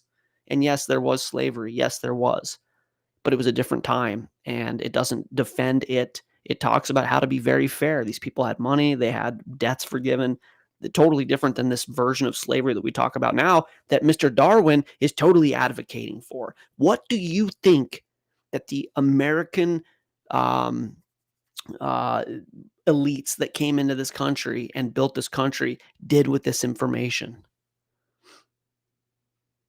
How much ammo did it give them as far as defending their worldview and to go into all the different places and take human as commodity? The savages, right? The blood of Darwin is no hero. He's no hero. He's no hero. And he's a hero today. In the upside down world we live in, Fauci, Darwin, whatever, Gates, just the list continues. They just do this and they parade it. They just do this and they just flaunt it, and you just got to deal with it. You just got to deal with it. And you know why? Because they got your children already. They got your babies.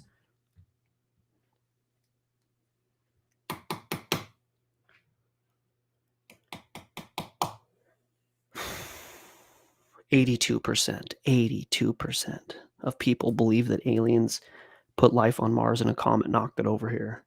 82% believe that abiogenesis in four-legged whale, desert whales. Well, God forbid we talked about the flood making the Grand Canyon. But Darwin's book is the Bible. The origin of the species is today's Bible. This is the Bible that everybody did. Like, this is their reality. It's fine. Let that go. You got to shut the Bible up, though. Darwin writes that Australians are incapable of complex thought and insinuates that they are akin to lower animals. His perspective on non-European races is incredibly prejudiced and absurd. Modern evolutionary scholars and teachers tend to ignore or omit that component of Darwin's theory. You remember the guy, Haeckel? Haeckel had totally fraudulently manipulated animations, and it got put in textbooks, and it was omitted that it was a forgery, and it was in there for 120 years. And here we go here.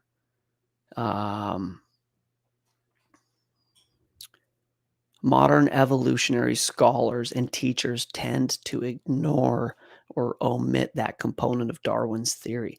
That really pisses me off.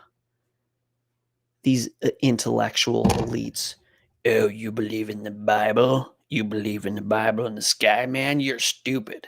How about you be intellectually honest and look at the guy and what he taught? Because I'm sure I know where you stand politically, and I'm sure I know where your ideology lines up, and you are gonna you picking, choosing hypocrite, intellectually dishonest, intellectually bankrupt hypocrite.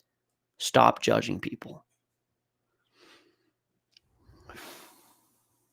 But it hasn't gone completely unnoticed. For example, this guy says that the Journal of That, it's interesting, found that in Darwin's worldview, talent and virtue were features to be identified solely with Europeans. Let's see here. Darwin makes a disturbing link between his belief in the white elite dominance. I'm going to try and say that word in a way that I don't get flagged. In his theory of natural selection, he justifies violent imperialism. From the remotest times, successful tribes have supplanted other tribes. At the present day, civilized nations are everywhere, supplanting barbarous nations. Darwin's theory applies survival of the fittest to the human races, suggesting that extermination of non-white races is a natural consequence of white Europeans being a superior and more successful race. Do you think that the political establishment that he was working for was excited about this new scientific endeavor? Yes. Yes. Think about it.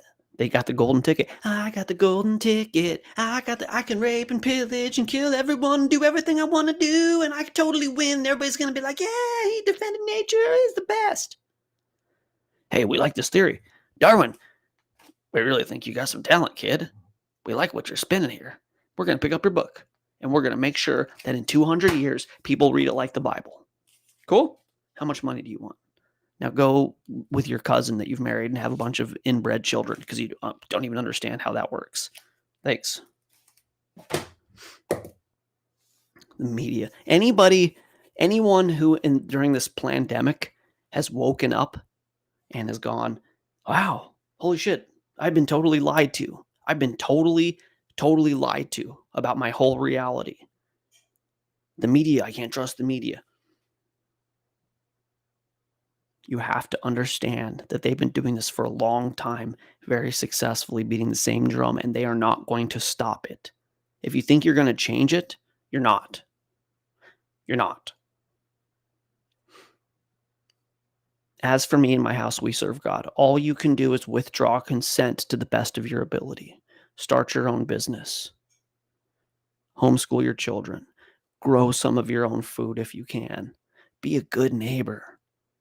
Have integrity. Be somewhat independent, not entirely dependent. Okay. Darwin justifies violently overtaking other cultures because it has happened regularly throughout natural history. The arc of Darwin's evolutionary universe evidently does not bend towards justice. He has no problem with continuing the vicious behavior of past generations.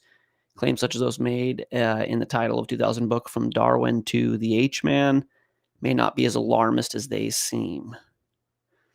Not only does Darwin believe in the white elite hierarchy, he offers a biological explanation for it, namely that white people are further evolved.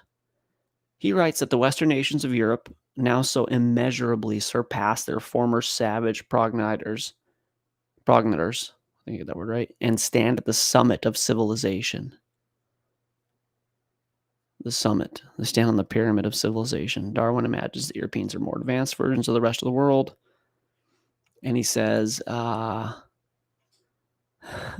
Darwin, the domination of inferior races by Europeans as white Europeans exterminate and replace the world's savage races. And as great apes go extinct, Darwin says that the gap between civilized man and his closest evolutionary ancestor will widen. The gap will eventually be between civilized man and some ape as low as a baboon, instead of at present between the Negro or Australian and the gorilla.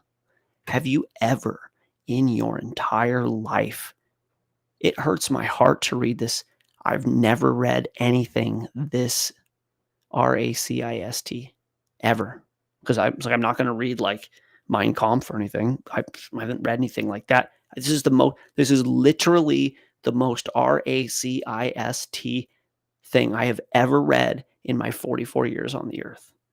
Darwin should be excommunicated from academia. He should be expunged, and his theory should be expunged with him. I'm done, and I want my appendix back.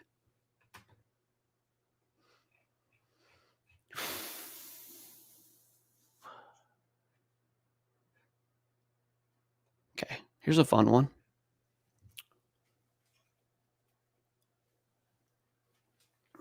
Have you guys ever heard of the name Francis Galton?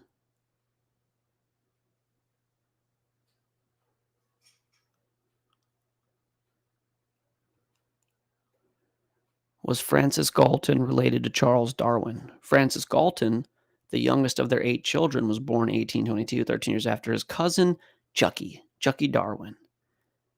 He was also Charles Darwin's cousin. And inspired his reading of Darwin, he was the founder of eugenics,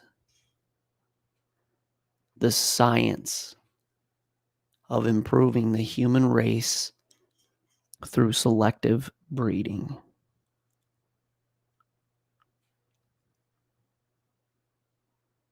Have you ever heard the term eugenics?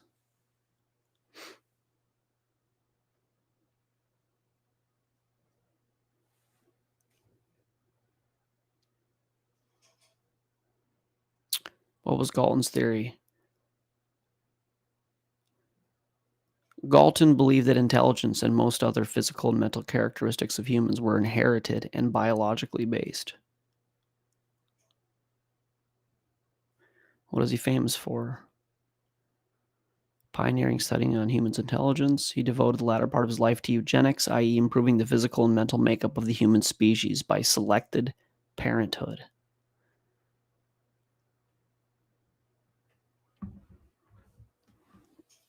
This is where Margaret Sanger and Planned Parenthood comes from.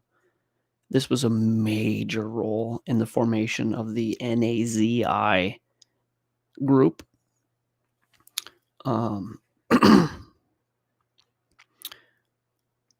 H-Man, Darwin, and the Holocaust. Sorry, Bill Gates mosquito. I should warn you guys or mute it.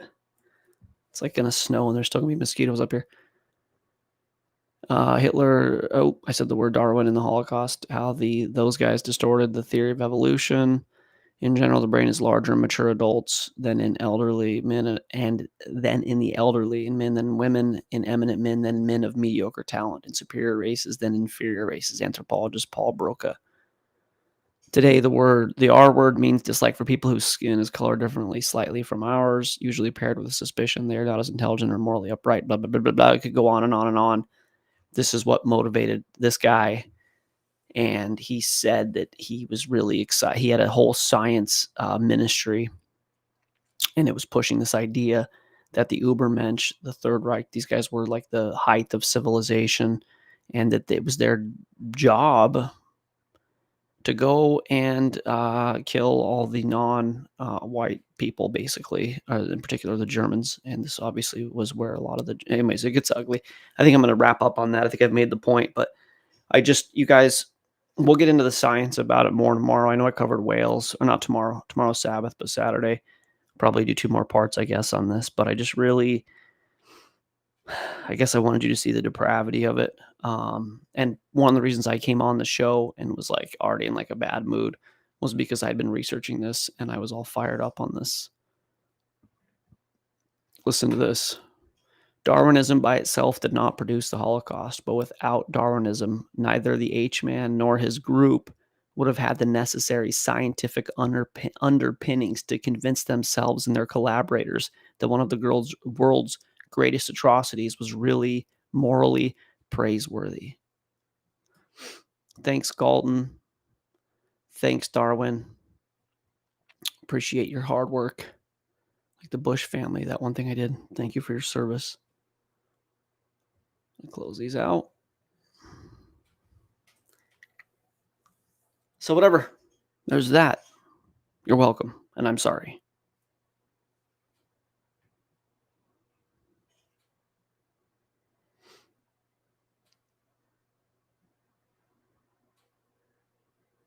Alyssa says it's crazy how all the puzzle pieces fit together. Michael says taxes are the foundation stone of the beast system. Yep. Taxes or taxis? Because I disagree that it would be taxis. I think taxis are fairly benign. Taxes, on the other hand. They tell us everything is change and accidents. We know better. Amen. Marsh says, God bless you. Me and my useless vestibular tail need to go to bed. Marsha, dude, you're killing me with the whole tail jokes. I saw a couple of them. Let's get on our tails and kick and punch our way out of this thing. Yeah. We'll get more into like the craziness that they teach as far as like the actual science. I did this at the beginning of this class as well before we did the cosmogony, but I really wanted to push across this idea of why evolution, why. And I didn't even get into the fact that so many people adopt this idea because they don't want to be judged and they don't want to be held accountable and they just want to do whatever they want to. Like that's do what thou wilt is a huge part of this, obviously. But yeah, there's that. So hopefully you don't have nightmares about 4-legged desert whales. And hopefully, you can keep your appendix in your body. Hey, Holly, I don't know if you're still here, but you said your husband's appendix burst. Did he got real sick then, I assume? And then this is a really stupid question, but if your appendix bursts, does it like, is it gone, or is it like, do you have some remnants? Do you know? Does it just like disappear after that? I feel stupid for asking that question. My guess is that it's gone, but I also wouldn't be surprised if maybe it like healed or something. So I'm curious if anybody knows, and if you're still on here. Isn't eugenics the name of the testosterone? Yeah. So that's eugenics. We're talking about eugenics, but yeah, it could be, there could be a play there, Julie. I think that's more about like new genetics. I think that's fairly benign, like taxis. Oh, I didn't even get into this. I'll save that for the next show. We're going to actually talk about how it got into schools, and what they teach. So that'll be the next show for sure. Or not for sure, maybe. I don't know. I could change my mind about the whole thing between now and then. I don't know. I don't think so, though. I'm excited about getting this through. I don't know how much longer we have. I don't know how much longer we have in time. I don't know how much longer we have with Voice of Reasons. Obviously, I want to believe that we're going to continue doing this and that things get better. But it's a really bizarre thing that we're doing. It's very nichey, and there by the grace of God go we. But I want to make sure we cover as much as this as we can, in hopes that we keep growing and doing this on bigger scales. That's obviously the goal. But I feel really led to like get this information out. I actually saw one of my first TikTok videos that I had made. Let's see if I have this in here really quick. That's going to be ridiculous to pull it up, but I think I posted it on here. We're winding down anyways, and then we're gonna jump over to TikTok here in a second. VOR statement of intentions.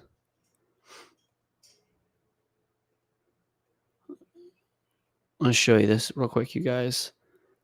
I came across this when I was trying to figure out what to upload back to YouTube or to TikTok. And you're going to see a different looking version of me for sure, because I'm always like a chameleon. But a big reason why I'm doing this is because of this. And I want you to like think that this is the first thing I made for TikTok. And I say we got a lot to cover. And I mean, we've done hundreds at this point. More than 100 hours of live shows. So clearly there was a lot I wanted to get out. Check this out. My name is Luke. I go by the name Voice of Reasons on YouTube, where I've been making documentaries in the mode of philosophy, theology, and conspiracy for the last few years. But after getting banned by the thought police over there, I'm recalibrating what I want to do, which is bring you the world as I see it. I've done a lot of things in my life. I've been a professional snowboarder, recording and performing musician, professional golfer, content creator, and I managed golf courses for 20 years. And I've questioned the official story that's been brought to you by education and the mainstream media my entire life. And now it's time to take what I've learned, pull it out of my head, and throw it out there into the digital universe. I've learned some really interesting things over the last 20 plus years of researching the nature of reality. Things you're probably not going to see anywhere else. If this is the kind of thing that interests you, we've got a lot to cover. I watched that the other day and I'm like, wow. I don't know if I even knew. I don't think I saw this. How funny is it that I left YouTube to go to TikTok because I was in trouble on YouTube, and then I got in trouble on TikTok and went back to YouTube. So just like contextually, that was really a funny thing to watch. But yeah, we've got a lot more to cover. My plan, just to give you guys kind of an idea, is to finish this Scientism thing. Probably 2 more shows. And then it's on my heart right now to deal with what God's order is and what man, woman, child, what we're supposed to be, and what God had intended versus this transhumanist version that's coming. And so we're going to cover that. We'll do more simulation stuff down the road. We're going to redo the Disney romantic comedy thing. I've got a bunch more topics to really get into. So stay tuned. And if you have anybody that's interested in this kind of thing and wants to get this information, please send them to YouTube, send them to Discord. We got an awesome Discord community. Send them to TikTok, and let's just keep digging. So those of you guys on YouTube, I'm going to swing over to TikTok. We're going to go there for the after party. I'm excited to have more of a dialogue and continue the conversation over there. Get this thing going. Thank you guys, everybody, for being here. See how good I'm at multitasking? Thank you for your time. 26, 27 people on YouTube. That's a really good number, you guys. I appreciate it. God bless you guys. Anything I said tonight, take it to God. Pray on it. This is what my research has shown. It could be wrong. Do your own research, or at least pray on what I'm telling you. I don't claim to be a prophet. I'm just a guy. I'm just a guy who's questioned the story and done it for a long time, and loves God, fears God, and believes in the Bible. So I'm gonna go. YouTube, come over to TikTok if you want to do some Q&A. Cool. End transmission. Love you guys.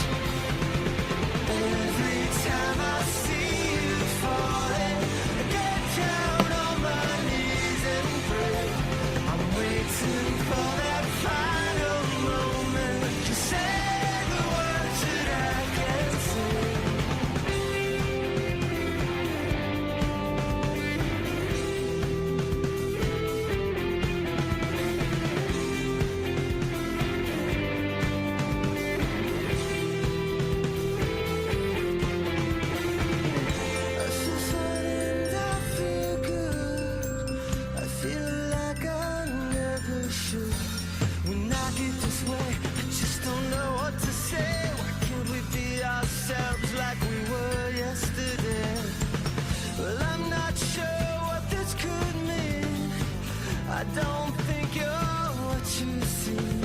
I admit to myself, if I hurt someone else, I'll never see just what we're meant to be.